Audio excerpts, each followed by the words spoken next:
Hello student, स्वागत है आप सभी का हमारे यूट्यूब चैनल में। जैसा कि आपने कुछ वीडियोस देख ली होंगी, मैथ्स और रीजनिंग का पूरा 100 क्वेश्चन का सॉल्यूशन हमने अपने यूट्यूब वीडियो पे यूट्यूब चैनल पे प्रोवाइड करवा दिया गया है।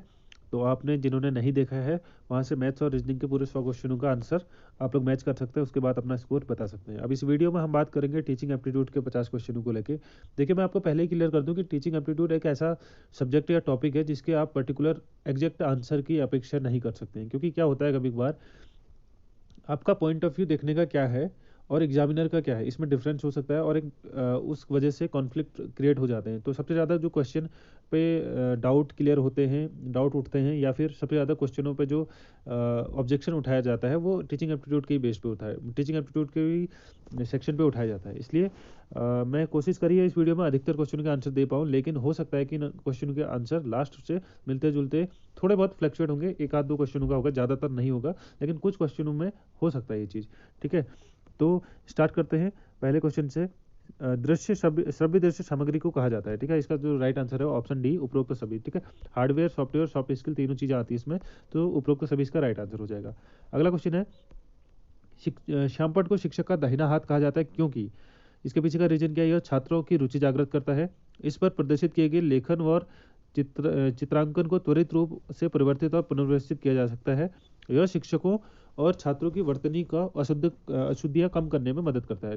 ठीक है, बिल्कुल सही है, तीनों ऑप्शन सही है, आपका उपरोक्त सभी इसका राइट आंसर हो जाएगा।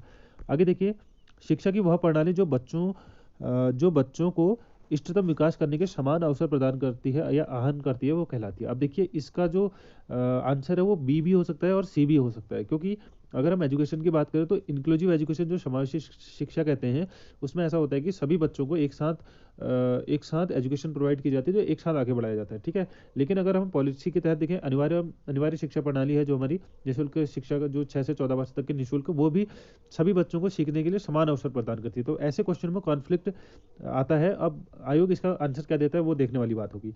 ठीक है, आगे देखते हैं, शिक्षक के व्यवहार का सबसे महत्वपूर्ण बात क्या है? ठीक है, शिक्षक के व्यवहार का सबसे महत्वपूर्ण बात है पेशेंस। ठीक है, एक टीचर को, अब क्योंकि ये क्वेश्चन जो है आपको पीआरटी लेवल के टीचर के लिए बनाया गया, 1 से 5 1 से 8 तक के बच्चों के लिए बनाया गया, तो उस प्रोफेशन के अकॉर्डिंग आपका पेशेंस सबसे बड़ा आपका सबसे महत्वपूर्ण बात होगी। इसका ऑप्शन डी इसका राइट आंसर होगा। आगे चलते हैं क्वेश्चन नंबर 155 पे। निम्नलिखित में से कौन सा कथन खोज अधिगम की विशेषता नहीं है? ठीक है, खोज अधिगम, ठीक है, इसकी विशेषता नहीं है, तो इसका ऑप्शन ए राइट आंसर हो जाएगा। व्याख्यात्मक शिक्षण नहीं कहते इसको। खोज मतलब जहाँ पर आप खुद इनोवेट करके, टीचर या बच्चा खुद इनोवेट करके किसी चीज़ को लर्निंग करता है, तो उसमें व्याख्यान शिक्षण नहीं होता है। ऑप्शन ए इसका राइट आंसर हो जाएगा। आगे चलते हैं क्वेश्चन नंबर 156। निम्नलिखित में से कौन सा प्रमुख तत्व है जो कि कक्षा कक्ष में प्रभावी शिक्षण को सक्षम बनाता है? ठीक है, अब देखिए, शिक्षक शिक्षार्थी के मध्य सकारात्मक संबंध, बिल्कुल सही बात है। सम्मान और देखभाल की सुनिश्चित करना, ये भी सही बात है। विभेद अनुदेशों का प्रयोग करना और स्वतंत्र और सहयोगात्मक कार्यों हेतु अवसर प्रदान करना, तो इसका जो राइट आंसर हो जाएगा वो सभी हो जाएंगे, ए बी सी डी चारों इसके राइट आंसर है, ऑप्शन ए। आगे है, दंड दिया जाता है गलत व्यवहार की पुनरावृत्ति को, बिल्कुल सही आंसर है, ऑप्शन ए इसका राइट आंसर है। ठीक है, आगे देखिए क्वेश्चन नंबर 158। मूल्यांकन की विशेषता है, मूल्यांकन प्रक्रिया शिक्षक तथा छात्र दोनों के लिए पुनर्बलन का कार्य करती है, बिल्कुल सही बात है। मूल्यांकन केवल परिणात्मक होता है, यह निरीक्षण मूल्यांकन की विधि नहीं है, बिल्कुल गलत है, ये भी गलत है, ये भी गलत है, ऑप्शन ए इसका राइट आंसर हो जाएगा। मूल्यांकन प्रक्रिया शिक्षक और छात्र दोनों के लिए पुनर्बलन का कार्य करता है। आगे देखिए, एक अध्यापक के रूप में आपकी विद्यार्थियों के ज्ञान के सृजन में क्या भूमिका है? पहला ऑप्शन है, उन्हें अवधारणा को याद करने में सहायता देना। उसके बाद है, कक्षा के प्रत्येक बच्चे को अनुभव के प्रति संवेदनशील होना। उन विद्यार्थियों को बार बार प्रश्न पूछने से मना करना जो बार बार प्रश्न पूछते हैं। देखिए, ये तो नहीं होगा, ऑप्शन 3 नहीं होगा इसका। और ऑप्शन 4 है, उन विद्यार्थियों को जो बार बार प्रश्न पूछते हैं उन्हें सॉरी, ऑप्शन 4 है, विद्यालय की गतिविधियों को वास्तविक जीवन से जोड़ना। तो जो इसका राइट आंसर हो जाएगा वो ऑप्शन बी होगा, 2 और 4। ठीक है, पहला नहीं होगा, तीसरा नहीं होगा इसमें। ठीक है, ये बिल्कुल नहीं होगा। पहला जो था, उन अवधारणाओं को याद करने में सहायता प्रदान टीचर नहीं कराएगा। ठीक है, क्योंकि हमारी जो एजुकेशन पॉलिसी है वो कहती है कि रटंत प्रणाली, याद कराने वाली प्रवृत्ति को दूर रखो। ठीक है, इसलिए ऑप्शन बी इसका राइट आंसर होगा, दूसरा और चौथा। आगे चलते क्वेश्चन नंबर 160। गृह कार्य के निर्माण करने में किन बातों का ध्यान देना चाहिए? शिक्षण के विशिष्ट उद्देश्य बिल्कुल होगा। पाठ्य वस्तु एवं पाठ्यपुस्तक बिल्कुल होगा। शिक्षण विधि जी नहीं, बिल्कुल शिक्षण विधि नहीं होगी टीचिंग में, क्योंकि गृह कार्य के लिए टीचिंग मेथड का होना ज़रूरी नहीं है, क्योंकि टीचिंग मेथड कहाँ से यूज़ करेगा बच्चा उसमें। और अगला है छात्रों का मानसिक स्तर, ये भी होगा। छात्रों की रुचियाँ में भर्ती, बिल्कुल ये भी होगा। तो ऑप्शन सी वाला छोड़ देंगे। देखिए ऑप्शन सी छोड़ेंगे तो हमारा ए पहला दूसरा ऑप्शन सी होगा, पहला दूसरा चौथा पाँचवा, ठीक है। ऑप्शन सी इसका राइट आंसर हो जाएगा। आगे चलते हैं क्वेश्चन नंबर 161 पे। निम्नलिखित में से कौन सा चिंतनशील अध्यापक की विशेषताएं हैं? बुद्धिमान और स्मार्टनेस, बिल्कुल। प्रतिबद्धता, खुले विचार, बिल्कुल होनी चाहिए। सामाजिक रूप से जागरूक और सहायक, बिल्कुल होना चाहिए। अच्छा अनुसंधान करता, सारे एक अच्छे टीचर की क्वालिटीज हैं। ऑप्शन ए इसका राइट आंसर हो जाएगा। आगे 162, विद्यालय में पाठ्यक्रम क्यों आवश्यक है? यह विद्यालय का समुचित संचालन में सहायता करता है, बिल्कुल सही बात है। और यह कक्षा शिक्षक को नियंत्रण करता है, बिल्कुल सही बात है। यह शिक्षक को अपने शिक्षण की योजना व्यवस्थापित करने में सहायता प्रदान करता है, बिल्कुल सही है। ऑप्शन डी इसका राइट आंसर हो जाएगा, सारे सही है। आगे देखिए, निम्नलिखित में से कौन सा विकल्प परंपरागत शिक्षण आधुनिकीकरण शिक्षण की ओर प्रमुख बदलाव को इंगित करता है? ठीक है, मतलब कह रहे हैं कि ट्रेडिशनल टीचिंग और नए टीचिंग में क्या चीज़ों का अंतर आया है, ठीक है। तो ये जो इसका राइट आंसर है ऑप्शन सी हो जाएगा। शिक्षक के निर्देशों और निर्णयों से शिक्षार्थी की ओर स्वायत्तता की ओर। मतलब पहले टीचर सेंटर एजुकेशन होती थी, टीचर को ही सब चीज़ माना जाता था, लेकिन अब क्या हो गया है कि इसको टीचर से शिफ्ट करके बच्चों की तरफ शिफ्ट कर दिया कि बच्चों को एक उस पर चाइल्ड सेंटर एजुकेशन के तौर पर देखा जा रहा है। इससे बच्चों को सेंटर में रख के शिक्षार्थी केंद्रित शिक्षा का जो सिस्टम है वो अब आया जा रहा है, तो इसलिए इसका ऑप्शन सी राइट आंसर होगा। आगे देखिए 164, अशाब्दिक संप्रेषण की महत्वपूर्ण विधियां हैं। अशाब्दिक मतलब बिना शब्दों का यूज करे हुए, तो जो इसका राइट आंसर हो जाएगा ऑप्शन डी होगा। उपरोक्त सभी, चेहरे की अभिव्यक्ति, आंखों की भाषा, शारीरिक भाषा, सांकेतिक ध्वनि, सारे हो जाएंगे इसमें, ठीक है। आगे देखिए क्वेश्चन नंबर 165, कौन सा शिक्षण का सिद्धांत नहीं है? शिक्षण का सिद्धांत अभिप्रेरण का सिद्धांत है, गतिविधि का सिद्धांत है, अस्वीकृति का सिद्धांत है। टीचर कभी अस्वीकार नहीं करेगा किसी भी चीज के, बच्चे के किसी भी डिसीजन को। ऑप्शन सी इसका राइट आंसर होगा। क्वेश्चन नंबर 166, कौन सा प्रत्यक्ष शिक्षक का व्यवहार नहीं है? ठीक है, प्रशंसा करना, प्रोत्साहित करना, बिल्कुल होगा। व्याख्यान देना भी होगा। निर्देश देना, निर्देश नहीं दे सकता कभी टीचर किसी चीज को, और ऑप्शन सी इसका राइट आंसर होगा, ठीक है। आगे देखिए 167, कौन से कथन सीखने के लिए संबंध में सत्य है? सीखना व्यवहार में परिवर्तन और उद्देश्यपूर्ण है। सीखना व्यवहार में परिवर्तन है, बिल्कुल सही बात है। सीखना उद्देश्यपूर्ण और लक्ष्य उन्मुख होता है, बिल्कुल सही बात है। प्रत्येक जीव सीखता है, ये भी बिल्कुल सही बात है। सीखने में परिपक्वता, थकान, बीमारी या दबाव के कारण व्यवहार में होने वाले परिवर्तन शामिल नहीं है, बिल्कुल गलत है। आपका 1 2 3 सही हो जाएंगे। ऑप्शन देख लीजिए, ऑप्शन सी इसका राइट आंसर है, 1 2 3, ठीक है। आगे देखिए क्वेश्चन नंबर 168, निम्नलिखित में से कौन सा बहुसंवेदी उपागम की विशेषता नहीं है? ठीक है, अब बहुसंवेदी यह दूरस्थ शिक्षा पर लागू नहीं होती, ठीक है। आप ऑनलाइन मोड पे एजुकेशन ले रहे हो तो वो आपको मल्टीपल चीज़ों पे सेंसरी अप्रोच नहीं करेगा वो, ठीक है। तो दूरस्थ शिक्षा पर लागू नहीं होती बहुसंवेदी शिक्षा।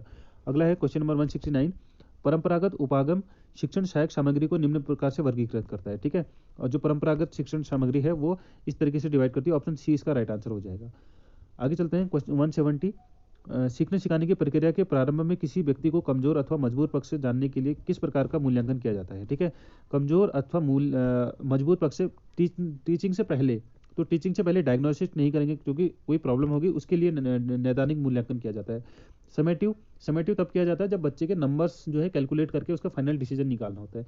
रचनात्मक मूल्यांकन इसका सही आंसर होगा। फॉर्मेटिव असेसमेंट किया जाता है किसी टॉपिक से पहले। आगे चलते हैं क्वेश्चन नंबर 171, मिलान करना है। पढ़ने संबंधी अक्षमताएं डिसलेक्सिया हो जाएगा, गणित डिस्कैल्कुलिया, और लिखने संबंधी डिस्ग्राफिया, ठीक है। ऑप्शन बी इसका राइट आंसर हो जाएगा। आगे देखिए कौन सा विद्यार्थियों में भाषा संप्रेषण और तार्किक तर्क की क्षमताओं का अधिग्रहण कैसे सुनिश्चित किया जा सकता है? इसका जो राइट आंसर हो जाएगा वो ऑप्शन डी होगा, चौथे के विद्यार्थियों के व्याख्यान को छोड़कर, ठीक है। व्याख्यान विधि को हम लोग अच्छी अप्रोच नहीं मानते हैं, इसलिए पहला, दूसरा, तीसरा इसका राइट आंसर हो जाएगा। अगला है 174, क्वेश्चन नंबर 174 है, एक शिक्षक छात्र को दंडित करते हुए कक्षा से बाहर निकल जाने के लिए को कहता है, यह किस प्रकार का व्यवहार माना जाएगा? यह है आलोचना करना और अधिकार दिखाना। ऑप्शन बी इसका राइट आंसर हो जाएगा। क्वेश्चन नंबर 175, निम्नलिखित में से कौन सा कथन उपचारात्मक शिक्षण के संबंध में सही नहीं है? उपचारात्मक शिक्षण के संबंध में सही नहीं होगा।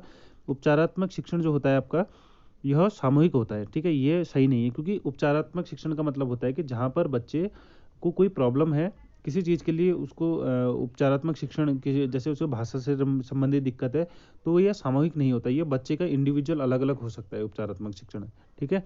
अब देखिए क्वेश्चन नंबर 176, निम्नलिखित में से कौन सा कथन शिक्षण तकनीकी से संबंधित नहीं है? जो इसका राइट आंसर हो जाएगा वो ऑप्शन डी हो जाएगा। शिक्षण तकनीकी में ज्ञानात्मक, भावात्मक व क्रियात्मक प्रदर्शन की प्राप्ति की जाती है। ठीक है, ये तीनों हो जाएगा, यह जबकि यहाँ पर ज्ञानात्मक, भावात्मक और क्रियात्मक तीनों अलग अलग दिए हुए हैं। एनईपी का जो पॉलिसी है वो 5+3+3+4, ऑप्शन सी राइट आंसर हो जाएगा। अगला है, कक्षा में अपनाई जाने वाली शाब्दिक और अशाब्दिक संप्रेषण रणनीतियाँ निम्न प्रकार से वर्गीकृत की जाती हैं।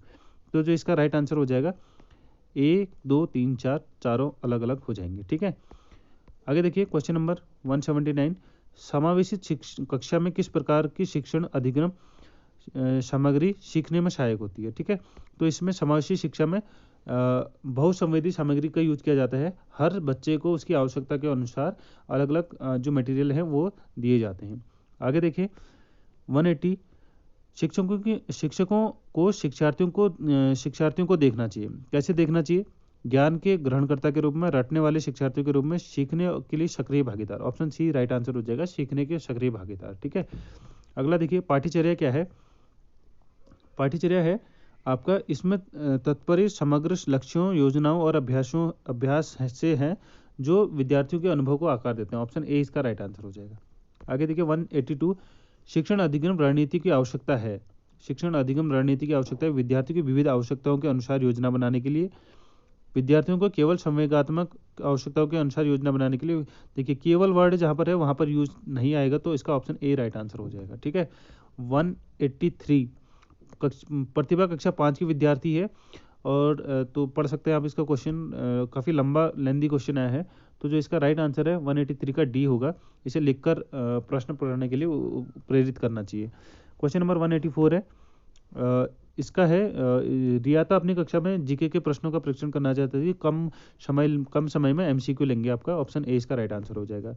सृजनात्मक शिक्षा कक्षा के संबंध में निम्नलिखित में से कौन सा कथन सही है? 185 का आपका डी, यह शिक्षक केंद्रित सृजनात्मक कक्षा के संदर्भ में निम्नलिखित में से कौन सा कथन सही है? शिक्षक कक्षा का प्रबंधक का आयोजक है, शिक्षक कक्षा को नियंत्रित करने वाला है, विद्यार्थी स्वयं के ज्ञान को सृजन करता है और शिक्षक सुगम करता है। ठीक है, 185 का आपका शिक्षक केंद्रित दृष्टिकोण है। इसका जो राइट आंसर हो जाएगा वो ऑप्शन सी हो जाएगा, विद्यार्थी स्वयं के ज्ञान के सृजन करता है और शिक्षक जो है उसको सुगम करता होता है।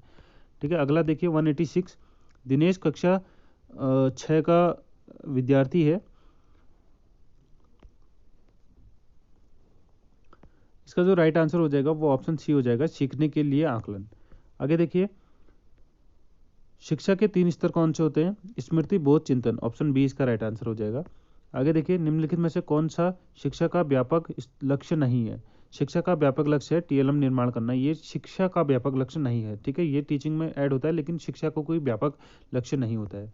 आगे 189 क्वेश्चन नंबर, गतिविधि और खेल आधारित विधियां हैं छोटे बच्चों को, तो ये सारी गतिविधियां आधारित है, उपरोक्त सभी इसका राइट आंसर हो जाएगा। एक शिक्षक के रूप में आप छात्रों को क्या कहेंगे जब वह बरसात के दिन विद्यालय देर से आते हैं? कुछ नहीं कहेंगे, आप बच्चों से कारण जानने की प्रयास करेंगे कि आपको रीजन क्या है, क्योंकि हो सकता है क्या किस वजह से उसे लेट हुई, आपको ये जानने की कोशिश करना चाहिए। ठीक है, आगे है क्वेश्चन नंबर 191, समावेशी शिक्षा के सफल क्रियान्वयन के लिए कौन से कारक महत्वपूर्ण है?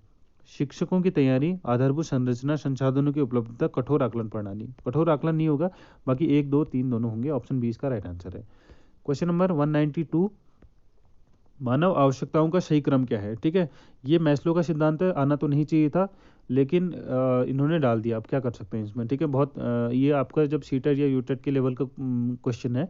देखिए मानव की आवश्यकताओं का सही क्रम होता है, सबसे पहले शारीरिक आवश्यकता है, सुरक्षा, स्नेह और संबंध, सम्मान और यथार्थीकरण, बिल्कुल सीक्वेंस में दिए थे, इस वजह से इजी बन गया, तो ऑप्शन सी इसका राइट आंसर हो जाएगा। ठीक है, आगे चलते हैं। आरपीडब्ल्यूडी एक्ट 2016 के अनुसार कितने दिव्यांगता दिखाई गई है? पहले 14 प्रकार की थी, इसमें 7 और जोड़ दी, तो जब ये एक्ट जो है अमेंडमेंट हुआ 2016 में, तब टोटल 21 प्रकार की होगी, ऑप्शन बी इसका राइट आंसर हो जाएगा। क्वेश्चन नंबर 199, एनईपी 2020 के किस प्रगति कार्ड की अनुशंसा करती है? 360 डिग्री HP, ठीक है, होलिस्टिक प्रोग्रेस कार्ड या हैप्पी प्रोग्रेस कार्ड, 360 डिग्री समग्र प्रगति कार्ड। अगला क्वेश्चन है NEP 2020 विद्यार्थी के किस प्रगति कार्ड की अनुशंसा करती है? जो इसका राइट आंसर हो जाएगा 360 डिग्री समग्र प्रगति कार्ड, ठीक है, 360 डिग्री होलिस्टिक प्रोग्रेस कार्ड पर वो करती है। ऑप्शन ए इसका राइट आंसर हो जाएगा। अगला है 195 विद्यार्थियों ने जिन क्षमताओं और मूल्यों को विकास किया जाना चाहिए वह क्या होता है? वैज्ञानिक मनोवृत्ति, आलोचनात्मक चिंतन, रटंत स्मृति, सृजनात्मकता। मैंने पहले बताया रटंत को छोड़ना है आपको, 1 2 3 आपका ऑप्शन ए इसका राइट आंसर हो जाएगा। अगला है 196 निम्नलिखित में से कौन सी शिक्षण विधि कक्षा के प्रस्तुत अवधारणाओं और विचारों को वास्तविक जगत से जोड़ने का अवसर प्रदान करती है? ठीक है, तो क्षेत्र भ्रमण, इससे क्या करता है, बच्चा उस फील्ड पे जाता है और उन सब चीज़ों को ऑब्जर्व करता है, तो इससे वास्तविक जगत से खुद को रिलेट कर पाता है। अगला है शिक्षा में अनुसंधान का उद्देश्य होना चाहिए। बिल्कुल सही है, ऑप्शन डी सभी होने चाहिए। ठीक है, अगला है 198 संदीप एक राजकीय विद्यालय में नवनियुक्त शिक्षक है, अध्यापक है। प्रत्येक कक्षा का पाठ के पश्चात उसे क्या करना चाहिए? सब पहले उसे सुनिश्चित करना चाहिए कि बच्चों को पाठ समझ में आ गया है, उसके बाद आगे बढ़ना चाहिए। क्वेश्चन नंबर 199 है सिद्धा कक्षा 8 की अध्यापिका है सिद्धा कक्षा 8 की अध्यापिका अपनी कक्षा में अंग्रेजी पढ़ा रही है। उसने यह देखा कि अधिकांश विद्यार्थी पढ़ाई में रुचि नहीं ले रहे हैं। इस पर चिंतन किया और एहसास किया कि बच्चों की अरुचि का कारण व्याख्यान विधि का प्रयोग हो सकता है। लेक्चर मेथड का यूज हो रहा है। इसने अपने शिक्षण को प्रभावी करने के लिए क्या करना चाहिए? अपनी भाषा शैली को बदलना चाहिए, बिल्कुल हो सकता है। अपने शिक्षण को बहुआयामी विधियों का प्रयोग करना चाहिए, बिल्कुल हो सकता है। विद्यार्थियों को बुलाकर एक एक करके बुलाकर पढ़ने के लिए कहना चाहिए और फीडबैक देना चाहिए। ये नहीं होगा, ऑप्शन ए और बी दोनों हैं जिसमें ऑप्शन सी आपका राइट आंसर हो जाएगा। आगे देखिए, लास्ट क्वेश्चन है NCFSE 2023 के पंचकोश का सिद्धांत क्या है? तो इसका जो पंचकोश का सिद्धांत है, ये 5 टाइप में 5 अलग अलग क्षेत्रों में विकास की बात करता है। तो यह पंचमुखी विकास का सिद्धांत है। ऑप्शन सी इसका राइट आंसर हो जाएगा।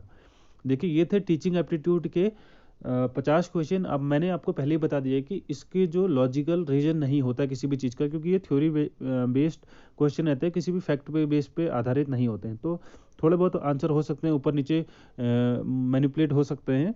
तो उसके लिए अगर कोई ऑथेंटिक सोर्स से पता लगता है तो मैं आपको कमेंट बॉक्स जरूर देख लेना, वहाँ पर ऑथेंटिक आंसर पिन जरूर कर दिया जाएगा। और जहाँ तक है कि 50 में से 45 प्लस क्वेश्चन जो हैं वो ठीक ही होंगे। ठीक है, एक आध क्वेश्चन में ऐसा कुछ देखने को मिल सकता है। ये थी आज की वीडियो पसंद आए तो वीडियो को लाइक करिएगा। कोई सुझाव हो तो कमेंट जरूर कर सकते हैं। Thanks for watching. मिलते हैं नेक्स्ट वीडियो में, तब तक के लिए बाय।